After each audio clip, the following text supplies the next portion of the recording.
Now, despite all pointers indicating that fuel prices were set to rise for the next month, which was going to be a painful development for many, the government has not changed the maximum prices per litre for super petrol, diesel and kerosene.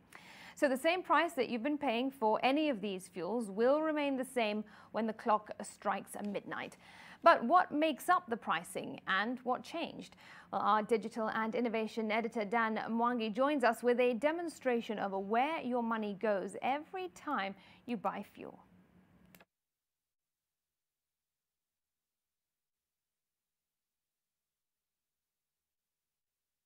Thanks, Mriti. So in this little brown bag, I have money enough to buy a litre of super petrol in Nairobi, which will remain unchanged, as you have rightly said, at 122 shillings and 81 cents. That's per litre, like I said.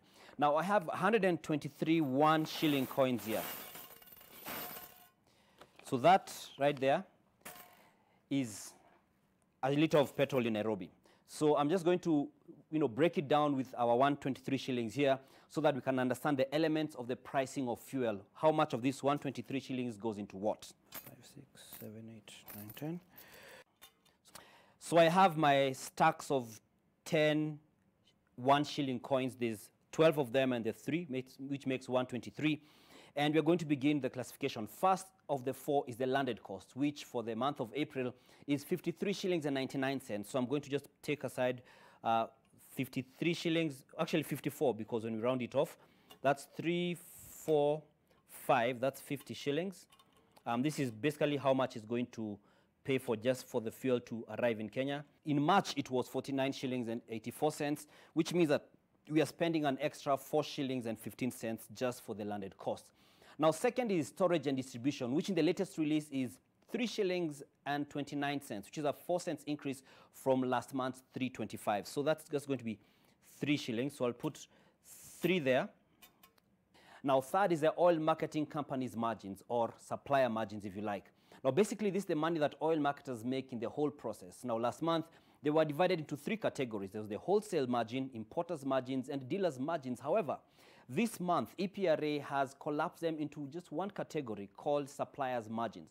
So for this month, the figure has been assigned, that EPRA has assigned to this is 7 shillings and 95 cents. So I'll take 7. 1, 2, 3, 4, 5, 6, 7. I'll put the 8th one, 7.95. And fourth are the taxes and levies, basically what the government takes. Now, this coming month, the government will take 57 shillings and 58 cents per litre of petrol. Now, let's see, basically the remaining money we have. Now, we have our final compilation of our fuel pricing. Well, it looks like it's about to fall, and I'm sure many would want that price to fall, the amount of taxes and levies. So this basically is a representation of what your 123 shillings per litre, this is 1 litre of petrol in Nairobi, is going to cost. So of the 4 elements of coming up with the maximum price at the pump, 3 have gone up and 1 has gone down. And the one that has gone down is the oil marketers, okay? And this has left us with a net of no change. Now, how has this been possible? Our business news editor, Julian Samboko, dives into it and makes sense of the sense as I go and wash my hands with soap and water. This chart plots the trend of price of a litre of super petrol in Kenya against that of a barrel of oil in the global markets over the last 1 year. The blue line shows the price of a barrel of oil in US dollars in the global market. It is reflected in the left axis. The red line shows the price of a litre of super petrol in shillings locally. It is reflected in the right axis. The cost borne by the Kenyan consumer has been on a general rise, aligning with the sustained rise in the price of a barrel of oil globally.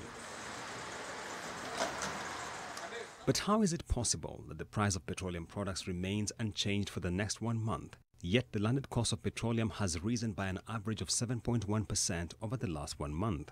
What could the government have changed in its pricing methodology? Of essence, supplier margins have been revised downward for the next 1 month.